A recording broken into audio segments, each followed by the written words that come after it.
గాలి జనార్దన్ రెడ్డి. అబ్బో, దేశంలోనే ఈ పేరు తెల్వనోళ్ళు ఉండరంటే నమ్ముర్రి. ఒకటి కాదు రెండు కాదు, ఏం తక్కువ 15 ఏండ్ల సంధి మైనింగ్ కేసుల కోర్టు చుట్టూ తిరుగుతూనే ఉన్నాడు. అట్లా దునియా మొత్తం మారుమోగింది సారు పేరు. అయితే ఈ నడుమనే సారుకు సిబిఐ కోర్టు ఓ 7 ఏళ్లు జైలు శిక్ష కూడా వేసింది. ఇంకేంది, అయిపోయింది కదా. ఇప్పుడు మళ్ళా ఆయన ముచ్చటెందుకు అంటారా? అయితే ఈ వార్త చూడు, ఎందుకో తెలుస్తుంది మీకే.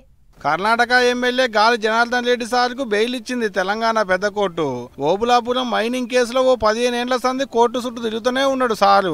అప్పటి సంది ఇప్పటి వరకు ఒడుస్తూనే లేదు ఆ కేసు, తెగుతలేదు, ముడిపడతలేదు. అయితే గీ నడుమనే అందాదగో 3 నెలల కింద సిబిఐ కోర్టు 7 ఏండ్ల జైలు శిక్ష వేసింది ఎమ్మెల్యే గారికి. ఎమ్మట్లనే ఎమ్మెల్యే గారిని సారెంబడున్న ఇంకో 4గురిని, మొత్తం 5గురిని పట్టుకపోయి షర్లపల్లి జైలు వేసిర్రు పోలీసోళ్ళు. గిట్లా సార్ జైలుకు పోయిండో లేదో అక్కడ ఎమ్మెల్యే కొలుకు పనికిరాడని అనర్హత వేటేసింది గవర్నమెంట్.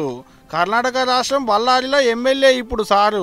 అయితే సిబిఐ కోర్టులో వేసిన శిక్షను కొట్టేయాలా, లేకుంటే బళ్ళారిలో మళ్ళా నడమంత్రపు ఓట్లు వస్తాయని గాలిసార్ల తరపు లాయర్ గట్టిగానే కోర్టు పెద్ద సార్లకు పూసగుచ్చేటాళ్లకు అంతిన్నాక షరతులు పెట్టి బెయిల్ ఇచ్చింది పెద్ద కోర్టు. అయితే కేసు కథ ఏందో తేలేడు దానక దేశం విడిచిపెట్టి ఎడు పోవద్దు, పాస్పోర్టు అధికారులకు ఇవ్వాలా, 10 లక్షల రూపాయలతోని ఇద్దరితోని జమానాత్ ఇప్పియాలని ఆర్డర్లు వేసింది కోర్టు.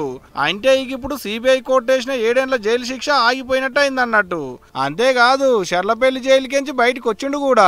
ఏదైతే గాని 15 ఏండ్ల సంది గాలిసారి కేసు గాయి చేస్తుంది కానీ తెగుతలేదు, ముడిపడతలేదు. మరి చూడాలే ఇప్పటికన్నా తెగుతుందో లేకుంటే మళ్ళీ ఏమన్నా రాజుకుంటుందో అనేటిదిగా.